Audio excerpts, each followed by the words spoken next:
Hello, my name is Sean Speer. I'm the project co-director of the Ontario 360 project at the Munk School of Global Affairs and Public Policy. As viewers know, we've been publishing a series of papers over the past several weeks on issues relevant to the post-pandemic recovery in the province of Ontario. And this week, I'm pleased to report is no different.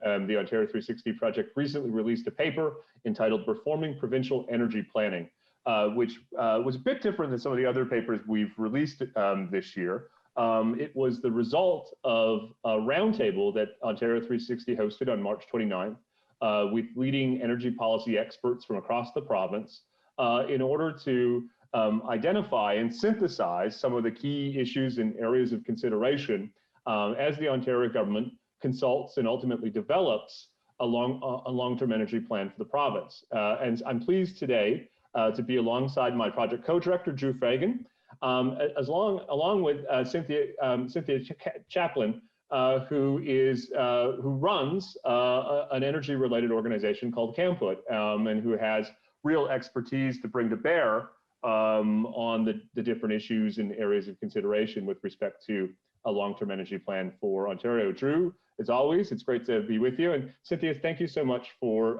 first participating in the roundtable at the end of March and joining us today to sort of unpack some of the big questions facing Ontario policymakers in the context of a long-term energy plan. Maybe just to start, Cynthia, why don't you tell us a bit about you and your background and CAMPUT and the work that you do there as part of the kind of broader energy policy ecosystem in the province of Ontario.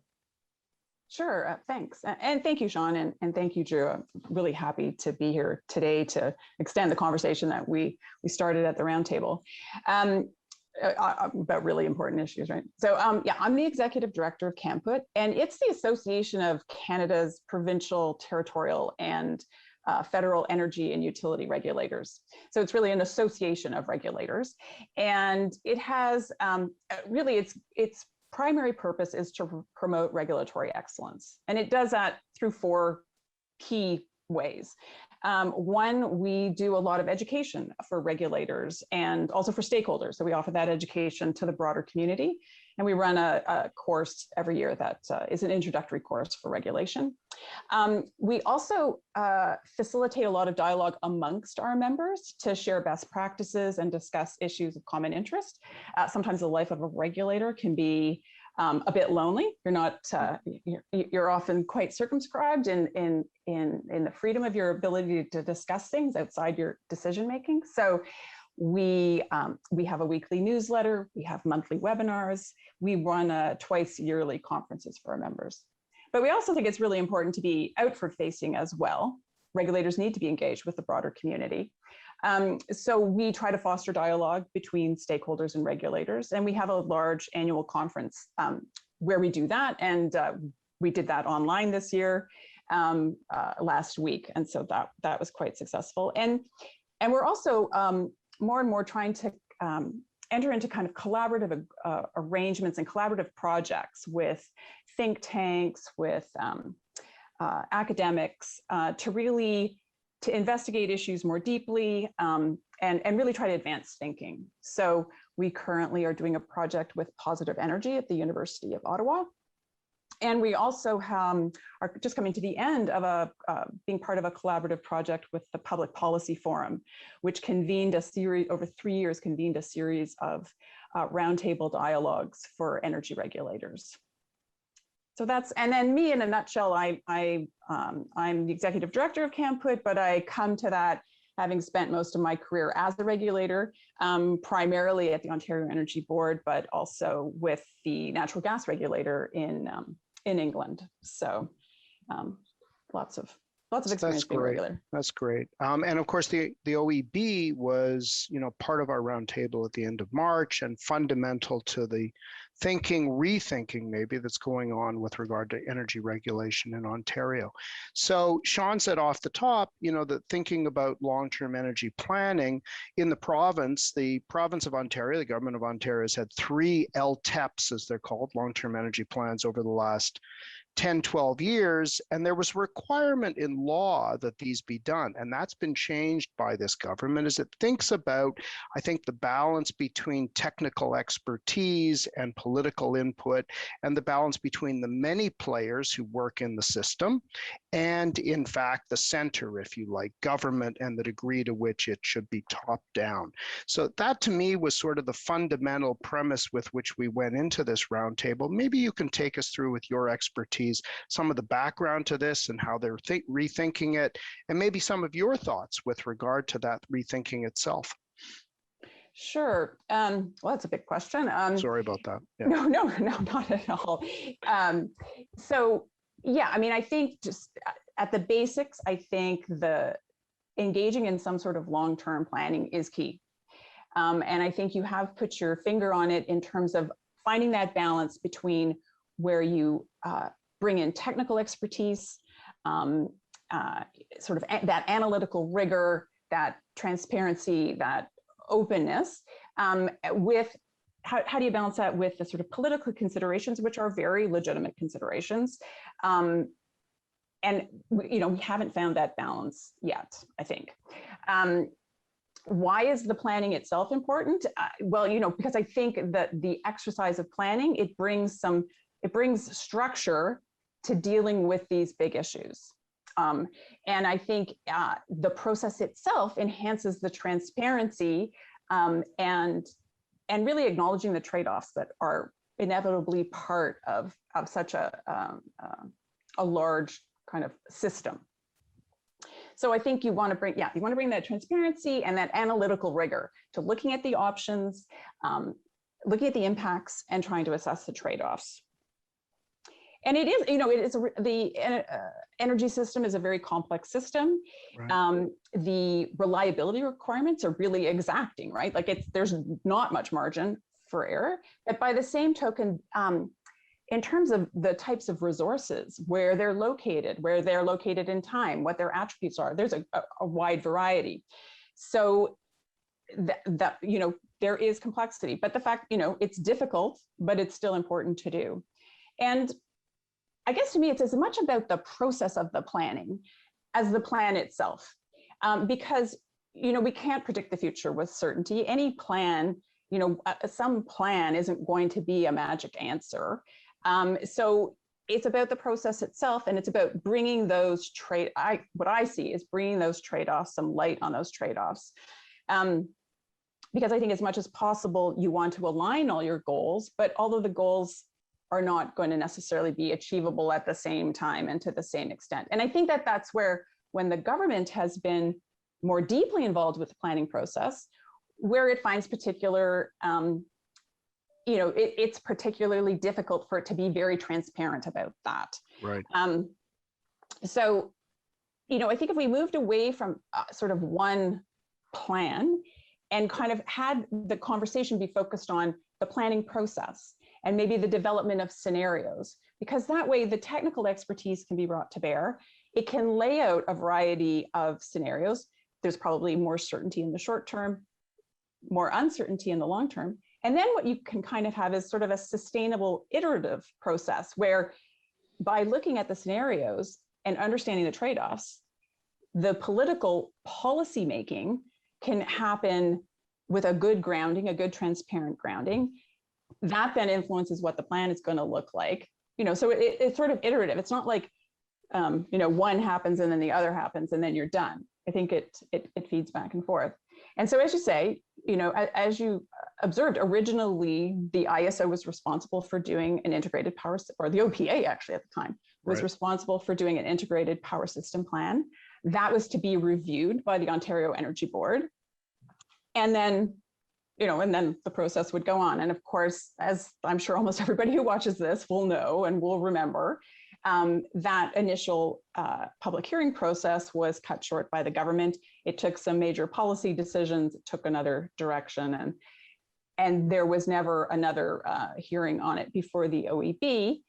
And then what you had was, but you still sort of had this idea that the OPA was supposed to be doing it, but then that came off the books as well. And the government became even more, it put on itself the responsibility of developing a long-term plan. And I think, what has come to light, the obvious shortcomings of that in terms of transparency, technical expertise, like kind of the best use of the resources, really kind of became more and more apparent. So what you kind of have now is a bit of limbo. I mean, you have the ISO is still involved in a great number of planning related activities. It does a lot of that analytical work. You also have the Ontario Energy Board having hearing processes around specific projects or specific pieces of infrastructure. So that kind of work is still going on, but you then also still have the government making some pretty kind of precise, prescriptive, taking some pretty prescriptive decisions. And I think that came out in the roundtable, the sort of acknowledgement that government was doing a lot of micromanaging, which I completely understand the motivation for doing that and the kind of incentive to do that. But I think what government also sees is that there's a downside to doing that. And I think this government is interested in a different balance, which is kind of why we thought it would be valuable to bring players in the Ontario 360 project, to bring players like you and others, people with experience within government and people who've, been key in the sector from outside government together. I want to ask you, if I could, given your experience nationally and some of the challenges Ontario's faced, you talked about that, the situation a dozen years ago with the OPA and the IESO and the OEB. Has Ontario become a bit of an outlier with regard to this? And is the process that the government seeks to pursue of a different balance, would it bring it more in balance? We always thought of Ontario as one of our greatest strengths was an extraordinary energy system that's been at risk to some extent over the last 10, 20 years really, through questions about governance. Yes, well, I would think, I guess what I observe is that the situation in each Canadian jurisdiction is quite different, but everybody's facing the same pressures right now. Right. Everybody's facing pressures of greater, the 4 Ds, decarbonization, digitization, decentralization. There's a fourth one too, I just can't remember what it is. So each jurisdiction is facing these challenges, and planning is becoming more complex. Some provinces, this system is a little simpler. They haven't tried as much to introduce market mechanisms. So they have practically, for all intents and purposes, vertically integrated utilities that are, in many cases, are still provincially owned and controlled. So the levers are a little more direct. But even there, you still see, I'm sure we're going to come on to just sort of discussing what role the Ontario Energy Board might have in assessing a plan, but we've certainly seen where other regulators, for example, in Nova Scotia or British Columbia or Newfoundland and Labrador, where their regulators have been called upon to either look at a specific project or look at an aspect of a plan. What you can kind of contrast where that review was circumscribed. For example, in the case of BC, and I think in the case of Newfoundland and Labrador, there were constraints put on the scope that the regulator could look at. And then the result was that the process was not really as meaningful and as useful. And there were fewer constraints put on the regulator in the case of Nova Scotia. And you see a sort of a more, on many measures, a more successful outcome.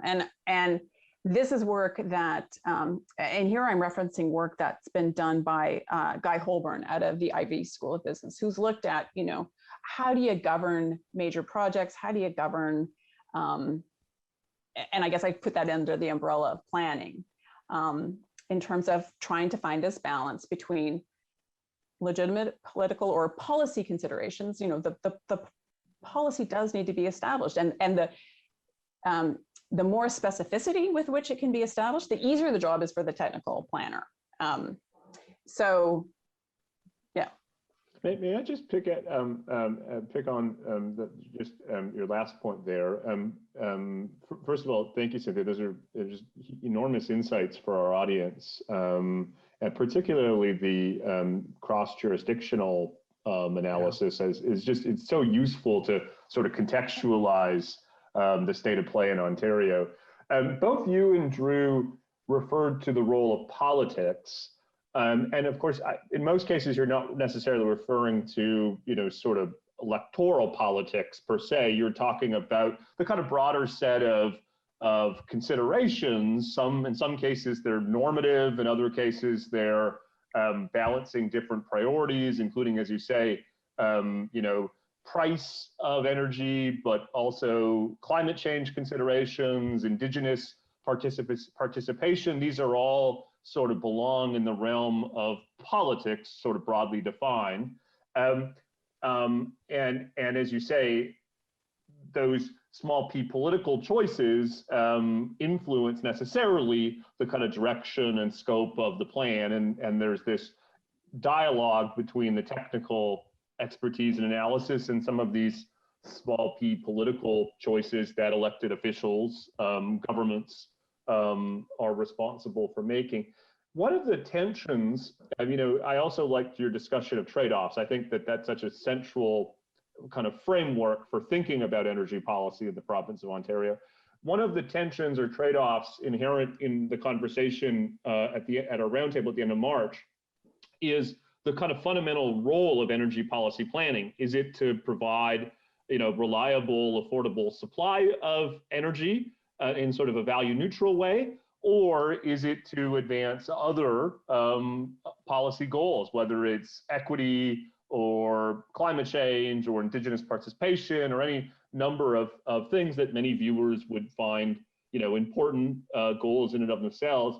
Do you want to just maybe talk a bit about that tension or trade-off and how Ontario policymakers, need to think about these different considerations?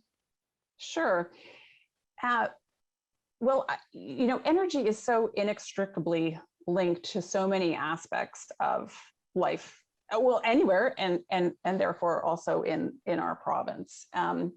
It has such a huge impact on a macro level and a micro level. Mm-hmm. And while all of our lives might be simpler if we said, oh, no, the planner has to just, look in a very narrow box and, pursue economic efficiency as one of the observations, I believe, for the roundtable. I would say I just think that you're impoverishing the process, and you're kind of pretending you can actually hold all those things, either hold them stable or you can kind of just kind of assume them away. I just don't think you can. So I think you have to incorporate those considerations. Now, I'm not saying you're certainly not asking the planner to set what the objectives should be in those areas, like economic development, Indigenous reconciliation, environmental impacts, decarbonization. You're not asking the planner to set the objectives there. And you're not even asking them to make the trade-offs. What you want them to do is as much as possible to see if in a technical plan they can align some of those objectives. Mm-hmm. And as I say, bring to light where there's going to inevitably be some trade-offs. And therefore, to the extent the government can set the policy objectives in each of those areas with some specificity, that helps the planner. But it is inherently full of uncertainty, and therefore, I guess I come at these ideas of it being iterative. It's not fixed in stone. And it's complicated. Yes, it's complicated to have, multiple objectives. But I guess part of what I'm, sort of seeing and hearing is, are the types of analytical tools that are becoming more available in terms of, advanced data analytics or machine learning or artificial intelligence. I have to believe that there are tools available to help make this analysis rigorous. At the end, to kind of help the decision is definitely to help the decision making. So, I would argue for the broader consideration. Great. I want to ask you in particular with regard to, I guess Sean was getting at sort of what we called, I think, in the roundtable, the loading up of the system, and so many expectations, ESG, climate, but also Indigenous, your organization, and to the extent that Indigenous interest and Indigenous economic interest and becoming owners and operators and investors in energy production, Northern Ontario and across the country, and the extent to which you, as your network across the country, is thinking about that, because that's one of the aspects, I think, along with climate change and the focus on climate change, that has changed hugely just in the last dozen years as we've grappled with this balance between politics broadly defined in policy and the regulator and the elected representative and his or her own advisors. Maybe you could touch on that a little bit more.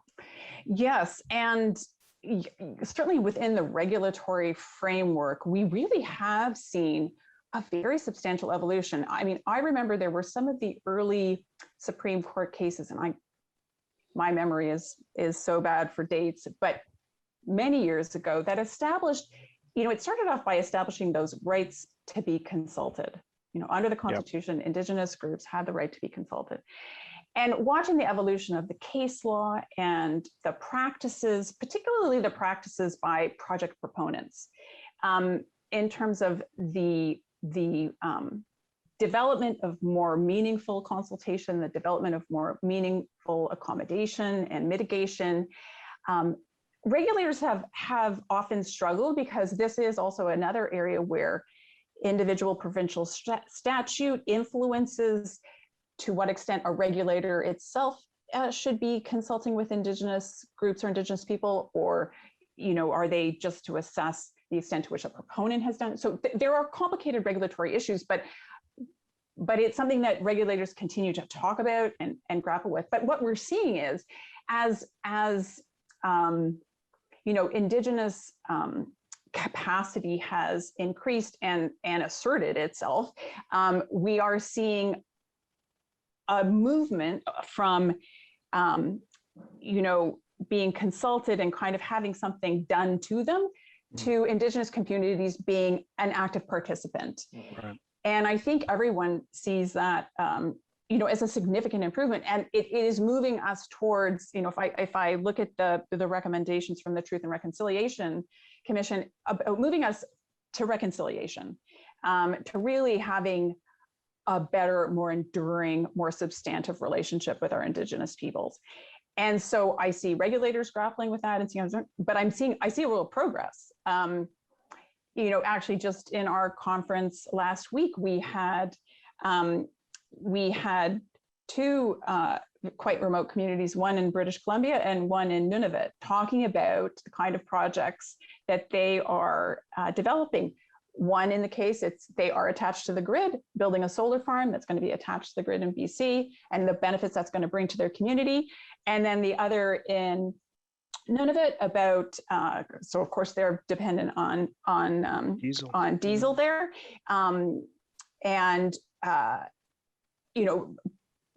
developing a hydroelectric project, which is going to so the potential to improve lives and improve economic outcomes is just is really substantial. And I think again that's if we kind of bring it back to the Ontario context, you have there are potentially a suite of good outcomes for our more remote communities. Some, we've seen enhanced connections to the grid.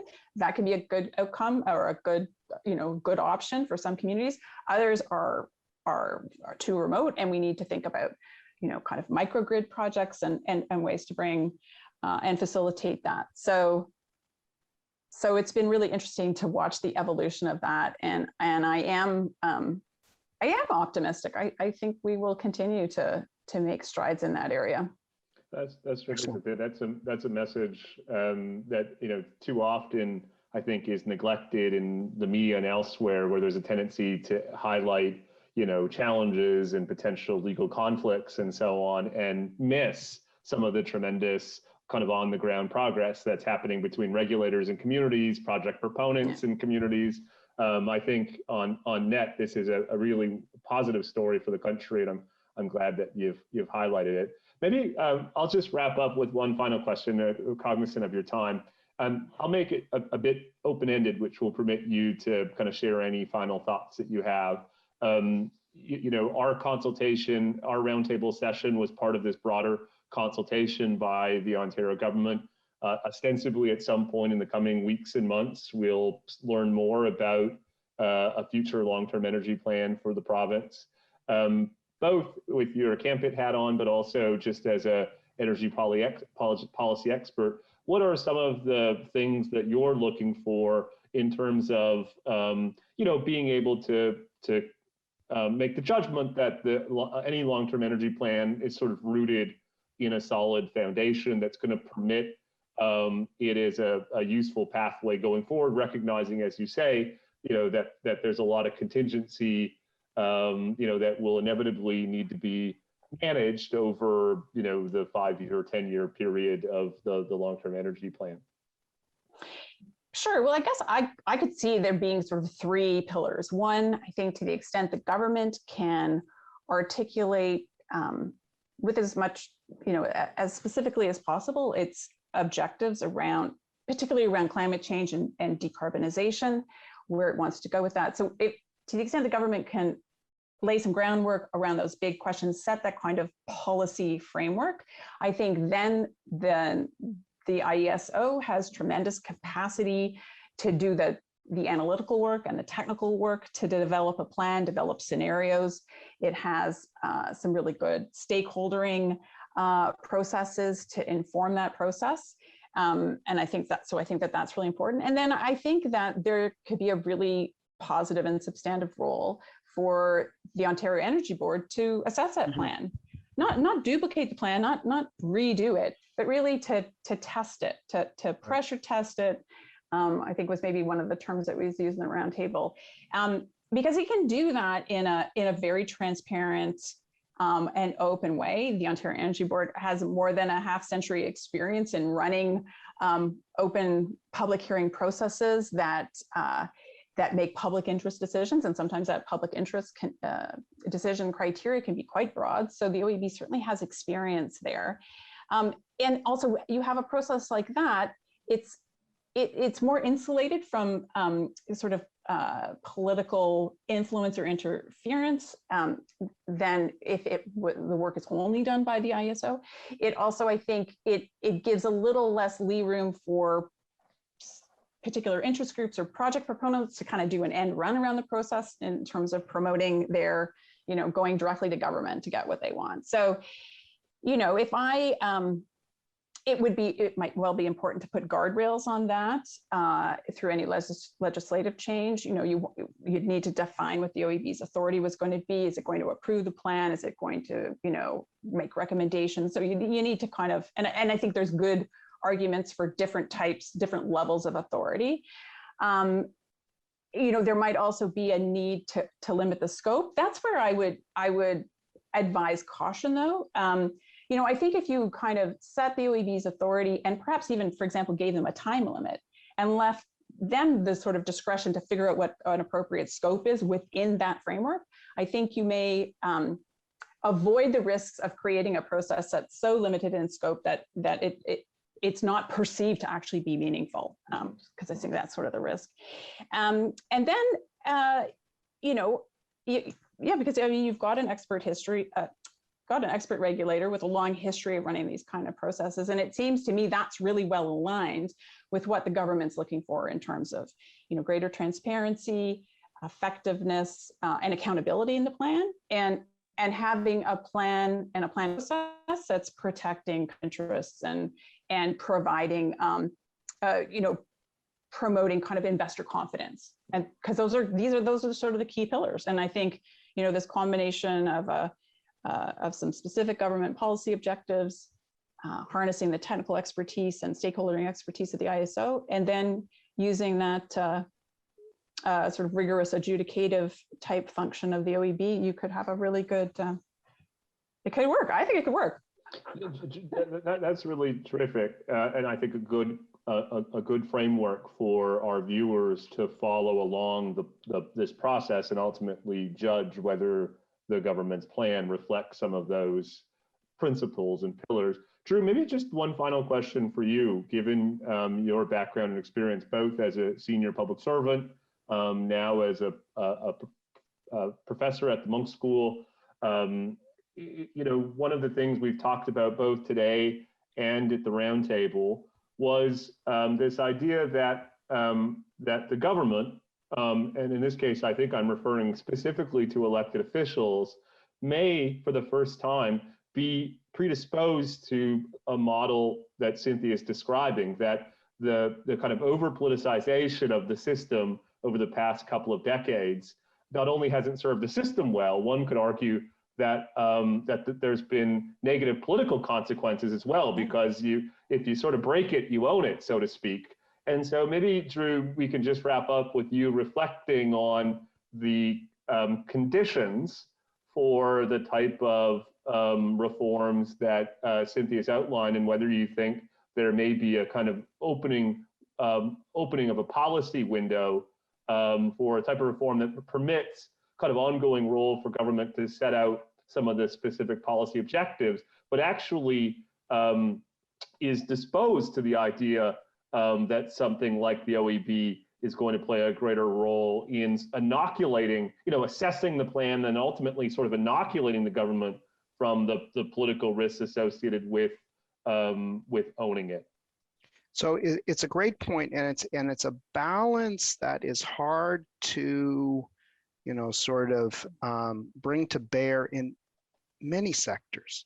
The word inoculation, I think, is interesting because, you think of inoculation as fully protecting the players in their compartments. And politicians know at the end of the day, and Sean, you know this from your own political experience, that even if you set up an architecture in which the politicians are not responsible for the day-to-day affairs, knowing that they don't have the expertise in many cases, you turn to experts, and those experts design a system. And if that system, for various reasons, is not politically palatable, and think about energy 18 years ago when there was an effort to deregulate and prices went up, and politics was brought to bear again, and that happened more recently as well, you find that the politicians realize that even if they've set up a structure where they're not immediately accountable for the impacts, in their minds, at least the voters think they are. So at the end of the day, it falls back on the legislature.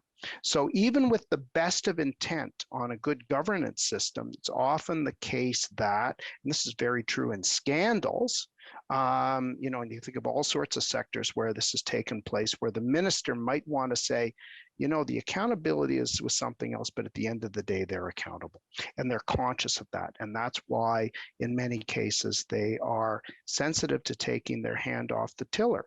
And in this sector in particular, we've seen two instances in particular, and perhaps more in the last 20 years, where there was kind of an attempt to step back. And the effect was the people were paying more with deregulation, and then they step back in. So you've had this kind of yin and yang, and now there's an attempt again to, sort of bring greater rigor to bear with regard to the balance that you're talking about, Cynthia. And let's hope, I think most policy minds would think that this is a good initiative to undertake, but of course, as with anything, the proof is in the pudding, and we'll see how far they can get. But this is, Sean, a fundamental issue of public policy in this sector and any other, right? Well, what a fascinating conversation. I think if there's been one key idea underscored here, it's the one of trade-offs and balancing some of these different objectives and the different players and the different role for politics versus technical expertise, and so on. In that vein, Cynthia, I just want to thank you for joining us and sharing your insights based on your own experience and, of course, the perspective of CAMPUT and the work that it does.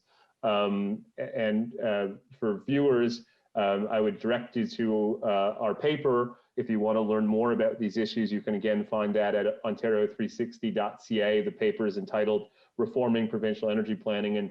And Drew and I were just so honored and grateful to be able to draw on the expertise at that March 2021 roundtable involving people like Cynthia in order to inform and shape that paper. Cynthia, thank you once again. Drew, as always, and most importantly, thank you to our viewers for joining us today. Thank you.